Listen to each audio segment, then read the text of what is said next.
The Honestly Lazy Show still does not have any sponsors, so if you want to sponsor the show, please reach me in the DMs. That was really lame.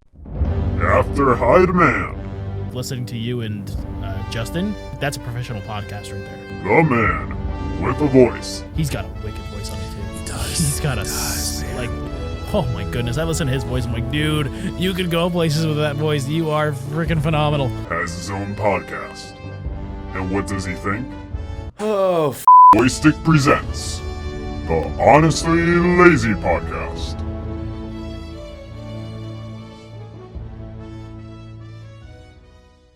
Welcome back to another episode of the Honestly Lazy Podcast with your host, me, BoyStick. Today is a different type of episode. This episode idea came to me while I was at work, and I wrote down on a little piece of paper. Kind of looks like something that you pull out of a fortune cookie.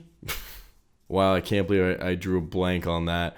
But it is actually a big passion of mine. Obviously, you can tell if you look at me. The most noticeable thing about me is my tattoos. And my tattoos are both music related, and that's the idea for this episode, which is how music helped me through everything. Before we get into it, I'd like to give you a couple more shout outs. Like I say, I was going to talk about how podcasts are taking over in episode 3, but I've tried a few times. It's not flowing right. I am going to get that one down though, because I really want to give my opinion on it, because I've always been a YouTuber, and the fact that podcasts took over used to upset me. Now I don't give a shit. But to start off, I'd like to give a shout out to obviously Suda Bird for making that intro for me. I'm still loving it. I love you to death, buddy. I know I haven't messaged you. I know you've been asking me when the podcast is coming out. Guess what? I've been working on it. Also like to give a quick shout out to the Guys Being Dudes podcast with Quinn Marr and Dusty. Quinn is poked fun at me on Instagram saying, well, if you're ever going to create content again, I made a video saying, look, man, I'm working on it. Thank you for being patient, and I will be buying some merch off you. The Guys Being Dude merch looks awesome. If you want to go see it, follow them at Guys Being Dudes on Instagram, and they have all their merch on there. You can check it out, give them a DM, and even if you're from the States, I guess they'll have to ship it to you somehow because you're only in Ontario. I'd also like to give a shout out to the Hotter Show, because he texted me a few weeks ago and asked me, because I was kind of teasing at the Honestly Lazy media. He asked me if I was still going to be part of Podbeard, and I said, I don't think so. I think I kind of want to do this on my own. And he totally understood, which to me, I didn't know how he was going to react. I don't know why. I was like, he's not going to like me anymore, or something like that. And the way he handled it was very professional. And he's probably going to be one of the first guys I interview on this. Him or Quinn Marr, because Quinn Marr and I have been talking a while of me interviewing him, because he's interviewed me already twice. So I feel like maybe it's my turn to interview him. I'd also like to give a shout out to this pop filter for dealing with me for so long. I just noticed a big tear in it, and that's not good. That means I have to buy another pop filter soon, because you can hear it, right? I can hear it a little bit. But this pop filter has been part of my life since I was 17 years old. I bought this thing, and it's still kicking. So thank you, little pop filter. You've done me well. Now, with all that out of the way, let's get into how music helped me through my whole life. It kind of starts really early in my life. I was young in my life. I actually wasn't that big of a fan of music. Like when I was really young, it was like I'd listen to AC/DC, and that was about it. For the longest time, I only listened to AC/DC, and they were like my band. AC/DC was my band. And then I got into drumming, and I got into Rush because Neil Peart is one of the best drummers of all time. But music has always been a part of my life. Before music, it was poetry, but I kind of looked at it as music, because when my grandfather passed away, I wrote poetry to keep my mom happy, because she was a mess after her dad died. So me being like 8 years old, I wrote poetry for her to keep her mind off of it. And that kind of started me on my music path, I guess. Like you've heard before, I was like a rapper in high school because I couldn't sing and I couldn't play any instruments, so I was a rapper. And that's what I was well known for in my school. But before all that, it was when I was 12. I was 12 years old when I first discovered how much I really, really loved music. And it was when I actually first got introduced to Classified. Classified is a Canadian rapper from Nova Scotia, I think. And at 12 years old, my brother first got into hip hop, and he showed me a song called The Maritimes. And it was pretty much him talking about the East Coast. And because of that, I fell in love with it so much that I always had the beat in my head. And I actually wrote my first ever verse at 12 years old to that beat. And of course, I kept it to myself forever. I think I told one person about it. And then when we were 13, I tried smoking pot. And I know, young age to be trying pot, but at 13, I tried pot. And my buddy, who was the only one who knew about it, told all these guys that I was a rapper and made me spit the verse. Turns out one of the guys wanted to be a rapper himself and kind of got me going with it. He's the reason why I have this mic. It was a big stepping stone. And it was one of the first ways I kind of felt like I could what's it called? Just kind of like express myself, I guess. I had no way to express myself back in the day. I was content creating, but people were making fun of me for the videos that I was doing. So I stopped content creating, and I was like, well, what else can I do? And music was the thing that always was there for me and always was something for me to do. Because especially as a rapper, you could just write bars. You know, they didn't have to be good. They didn't have to be bad. You wouldn't have to ever show anybody. So I could sit there and write for hours. And I'd never have to show anybody. And it would just be rhyming words, word after word after word after word. And it was a lot of fun for me at the time. And that was when I was only like 14 years old. I was doing that. It got to the point where it got pretty bad. And I wouldn't be doing any of my work in class. I'd just be writing rhymes when everyone was doing their work. That's when it got bad, and that's when I had to start going to summer school. And even in that, I remember writing about how I just wanted to leave the classroom. You couldn't. Like, you know, once you sat down, they did the attendance. You couldn't leave the classroom and just leave. You had to come back at some point. And that was a big stupid thing to me. I just kind of wanted to leave. If I didn't want to be part of the class, I just wanted to leave, and I wouldn't bug anybody. But no, they made me sit there, and I started bugging people until they kicked me out. And that was the first way I kind of was expressing myself, was that, like, just laying everything that I was feeling and writing it in bars was the first stepping stone to how music was helping me. But sometimes, you know, sometimes you can't write bars. You know, there's like something's going on and you can't write bars. And that's when I started discovering that music, which everyone says, everyone always has that song, right? That song that helps them through everything. And I like one day I'm going to get tattooed on my arm, like in a cool way, is the name's so bad, but it was hands down the song that I always listened to when I was upset, from the time I was 15 all the way through high school. And sometimes I even listen to it now if I'm fucking pissed off. And it's actually a Classified song, Stay Cool.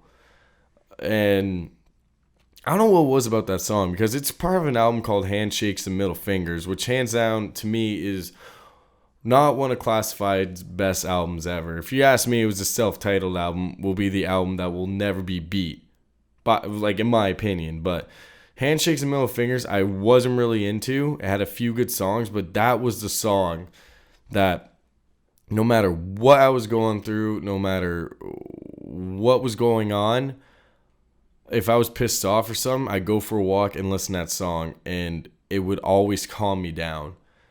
And with that song is like when you start realizing that there's a song for everything that could be happening in your life.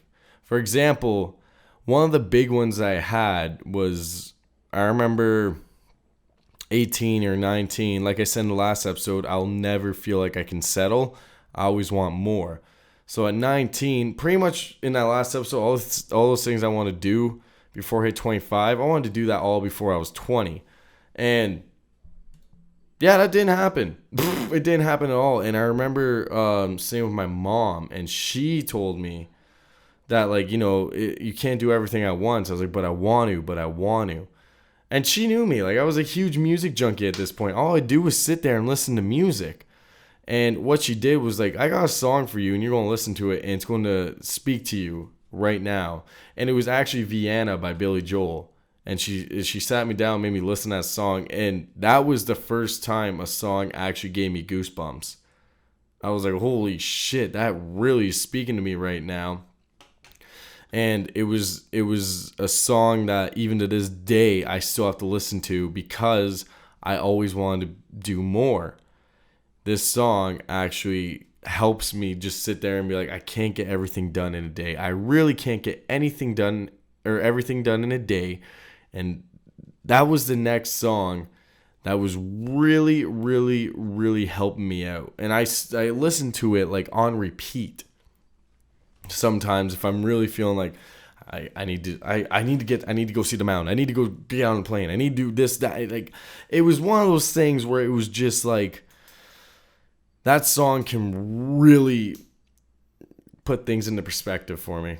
You can't get everything done in a day. And I know I won't get everything I want to do in my life done in my life. And I'm kind of okay with it. Not really. I wish I could do everything I want to do before I die. But, like, I don't think it will happen. Which to me is fine now. Like I said, I'm not 100% okay with it. But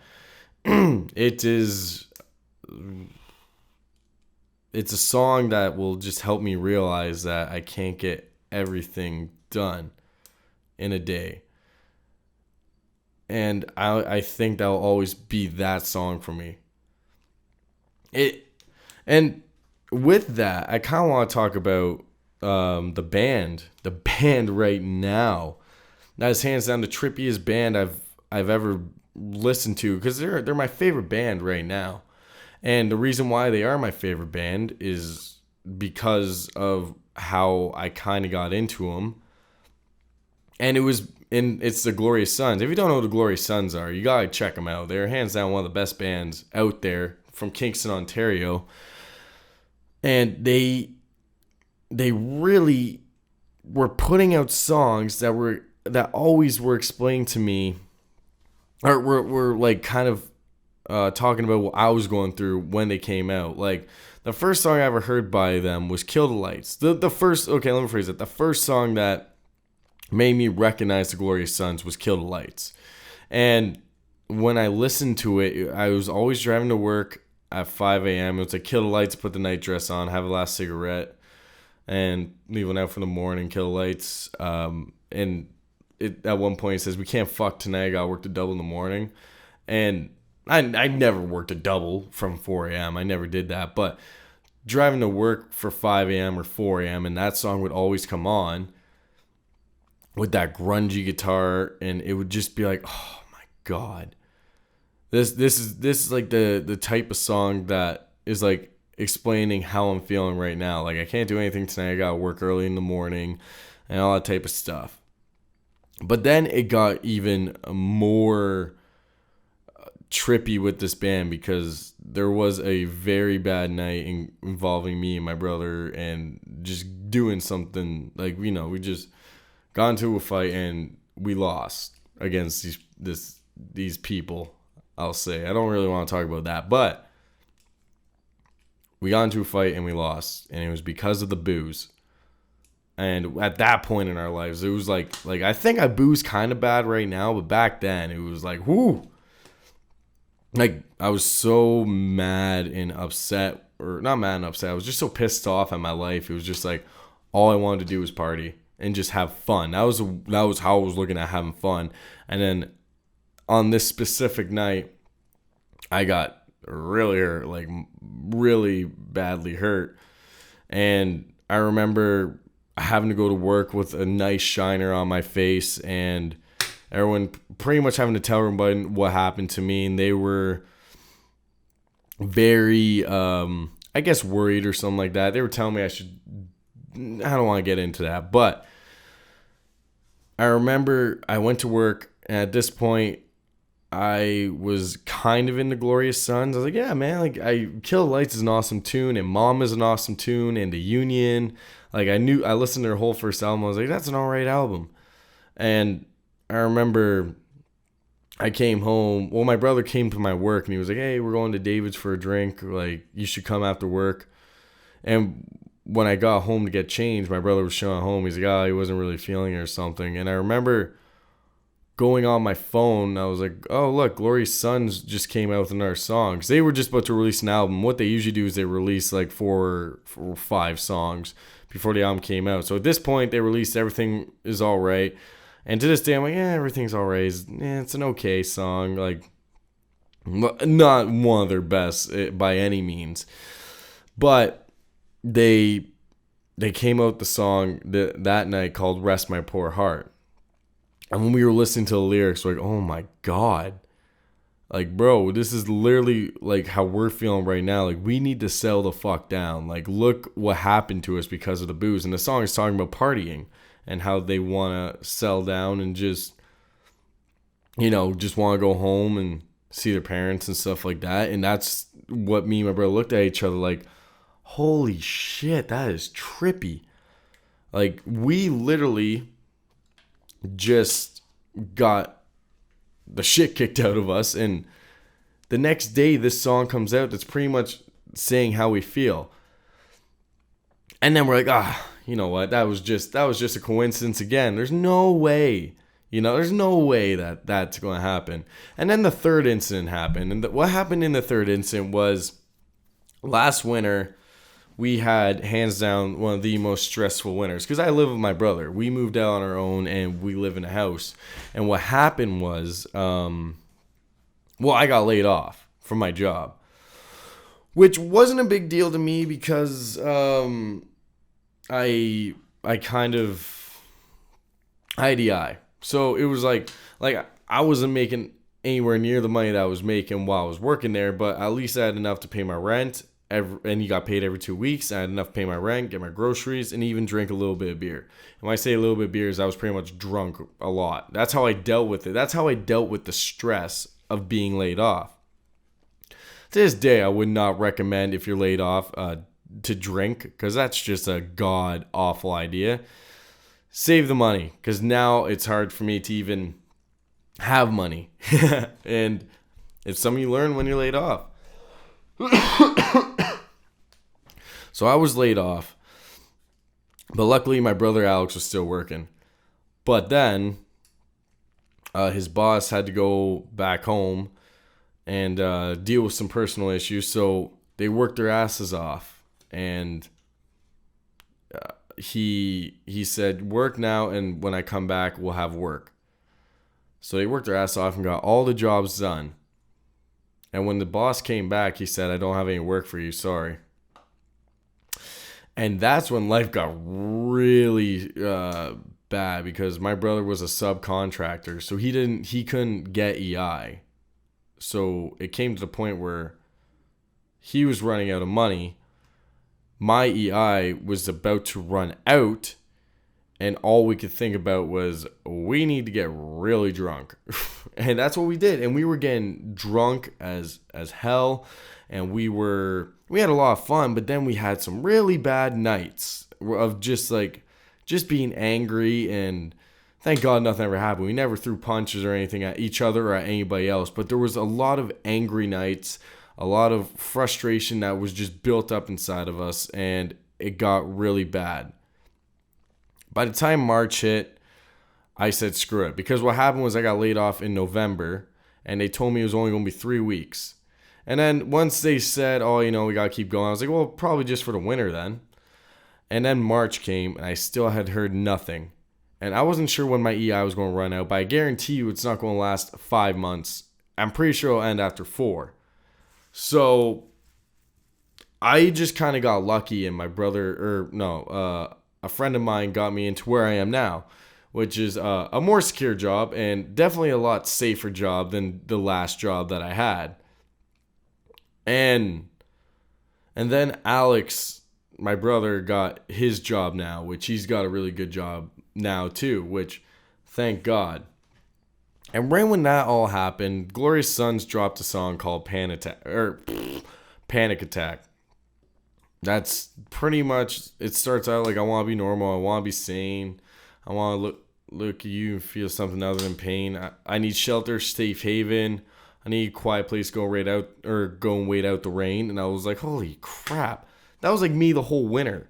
And I didn't talk to my brother at all that day. Like, he was working, I was working. They dropped it, I think, on a Friday. So usually we come home and sit on the front porch and have a drink and talk about the week, because we're too tired to talk to each other throughout the week. And as the song went, there was one line like, I want to get in trouble again. And I was like, oh my God, that was us. Like, no matter how stressed out or anything, we just, like, we get to the point where we were so stressed out, it was like, let's just get drunk and have some fun. And usually when we get drunk, dumb ideas come together. And that was the line that I heard in the song where I was like, wow, like, that was us. Like, we just wanted to have fun, I guess. And that was a bad way to deal with it. And the trippy thing was, I thought about it and I was like, wow, that was about me and Alex. Like, that song is pretty much what we were going through. And I didn't think my brother would have the same opinion. He came home. He's like, bro, yo, did you hear, like, that new Glorious Sun song came out today? I was like, yeah, man, I listened to it at lunch. And he was like, dude, that was us. And I was like, well, it looks like both of us thought the same thing, you know? And it was a big experience of like, wow, like that was a crazy thing that we both thought about it and thought that was it. It was it's just weird to think about even to this day. And the last thing I want to say the last thing that music really helped me through and is one of the reasons like why I will never probably ever just stop listening to music and will never ever say music didn't get me through. Like, for fuck's sakes, it's tattooed on my arm. And I'm going to tell you about when back in the day when I was 15. I was 15 years old. I got to the point where I got anxiety, and it was from, I got car sick in my buddy's car. I wasn't like with my parents and stuff, and it just totally freaked me out. So because of that, I started not being able to get on the bus to go to school. And my mom drove me for, I think, about 2 months. She drove me to school. And then one day, because she drove like this like big ass Buick, like not cheap on gas at all, she finally said, Justin, you need to take the bus tomorrow. Like, this gas is way too much for me. And it freaked me right out. And I was like, shit. So it was a little bit of, my mom gave me a gravel. Like, I was freaking out in the morning. I'm pretty sure I didn't even sleep that night because I was like, oh my God, I gotta take the bus tomorrow. And it's like a 5-minute bus ride to get to my school. And I was like, oh my God, I gotta take the bus tomorrow. I don't know what I'm gonna do. I'm freaking out. I was fucking freaking. So the first thing that happened was my mom gave me a gravel and lied to me and said, if you ever start feeling sick, this is an anxiety pill and that will help you out. I believed her because I was young and dumb. And but in my person, especially with my personality, I don't want to waste something if I don't need it. So I always had that in my pocket. But I never wanted to use it unless it was like, oh my God, I feel like I'm about to puke, and I was going to pop it right then. So I just started cranking my music, and instead of like focusing like, oh my God, I'm on a bus and this, like, I'm having an anxiety attack, I just listen to lyrics, listen to like these rappers just like talking about angry like murder and shit, and that's what I listened to before I got on the bus, just because I needed to stay amped up. If you put on The Gambler or something by Kenny Rogers, I would have lost all ambition. I would have just been freaking out. Like, oh my God, I'm about to get on the bus. Like, this song, no. I had to have that MGK Wild Boy, D12 40 ounce, Eminem, Immortal Technique, Nas, like all that like hard hitting type of music. That's what I needed, and that's what I listened to when I was getting on that bus. And after I had that gravel in my pocket for about 3 months, and I lost it. I didn't even toss it. I would have kept it in my pocket for the rest of the year, but I lost it, and it was the music that kept me going to the point where I remember I was going to a skate demo and the anxiety kicked in really bad, like really fucking gnarly. I didn't think I could make it to Toronto. And I remember my buddy calling me on the bus or on the train because I was shaking, man. Like I was shaking like I was what's the word? Like a crackhead who's trying to quit crack, whatever. Yeah, I'm not the smartest guy, okay? And I was sitting there just shaking, and they're all having a conversation. I was sitting in the corner just blaring music, listening to lyrics, and watching everything go by. And that's just like the biggest thing that was the biggest thing to me of when I realized, wow, music can help you. So when it literally cured my anxiety. When I started my first job, I couldn't listen to music, so I'd sing songs and drive everybody nuts because I had anxiety every day going to work because I didn't know anybody that I worked with. Music has helped me pretty much become the guy that I am. On top of the sport that I used to do, which is skateboarding, that will be the next episode of, or no, not the next episode, but one of the episodes of the Honestly Lazy podcast, how skateboarding really, really helped me out. And, but music was hands down the first one that helped me out a lot in my life. And I'm glad that I discovered music, because if I didn't discover music and that helped me out, I'd probably be a fucking drug addict by now. But because of music, I'm just, it's the thing it's the first thing that I turn to if I'm dealing with bullshit. It's the first thing I deal with if I have a big interview for a job. It's the first thing that will help me get out of any mood. If I'm in a bad mood, crank up the music. If I'm in a good mood, crank up the music even more. It's just helped me out so much in my life. And I honestly think that will do it for this episode of the Honestly Lazy podcast. I want to get back on the topic of anxiety because I'm fascinated in it, and I actually have a friend who went to school and studied anxiety, and I've talked to him about it before, and he said he'd come on and talk about it, but that's for another episode, and that will be in the future. But for right now, thank you very much for watching. If you like this, please leave a like, comment. I think I have the idea now of I want to do a Q&A in the future, so if you have any questions, put in the comment section. Just hashtag #AskStick or something. Yeah, you know what? Hashtag #AskStick. Ask me a question, and one day I'll do a Q&A and answer them for you. Ask me anything at all. And that will do it for this episode. Until next time, it's your boy Stick. Peace, love, and cheap darts.